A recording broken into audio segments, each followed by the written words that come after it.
নমস্কার বন্ধুরা, আমি সুপ্রিয়া। তোমরা সবাই কেমন আছো? আশা করি তোমরা অনেক ভালো আছো আর আমি অনেক ভালো আছি। তো আজকে দেখো ভিডিওটা অনেক দিন পর এডিট করছি। তো চলো আগে মাকে প্রণাম করে নিই, তারপর ভিডিওটা শুরু করছি। তো ভিডিওটা ছিল গঙ্গা মেলার সময়। তো দিদির বাড়ি গিয়েছিলাম, সেই সময় ভিডিওটা করেছিলাম। তো আজকে এডিট করছি, অনেক দিন থেকে ভিডিওটা আছে, দেবো বলে দেওয়া হয়নি। তো এডিট করছি। তো চলো ভিডিওটা শুরু করা যাক। তো আমি, বোন, বাবা মা সবাই মিলে দাঁড়িয়ে আছি বাস স্ট্যান্ডে। বাস ধরবো বলে বাসে উঠে পড়েছি, একটাও সিট নেই। দাঁড়িয়ে দাঁড়িয়ে দিদির বাড়ি পুরোপুরি যেতে হয়েছে। তো দেখো ফাইনালি দিদির বাড়ি পৌঁছে গেছি। তো বাগানে এসে দেখছি কি শাক সবজি কি লাগিয়েছে, দেখতে পাই আম। ও আমার তো ফেভারিট। তোমার বাড়িতে রিঙ্গি বাজি দিদির বাড়ি এসেছি, মুড়ি দিয়েছে সন্ধ্যেবেলা খাচ্ছি।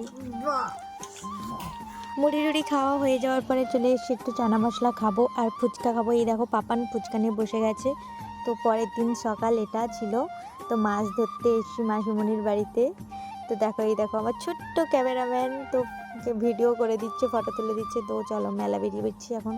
আমরা যাব মেলা, গঙ্গা মেলা তো হচ্ছে, তো হয়ে গেছে। আমি পরে এডিট করছি যেহেতু ভিডিওটা গুলিয়ে ফেলছি, কি বলবো ভিডিওর মধ্যে। তো ভিডিওটা কন্টিনিউ দেখতে থাকো। এই দেখো পাপানকে।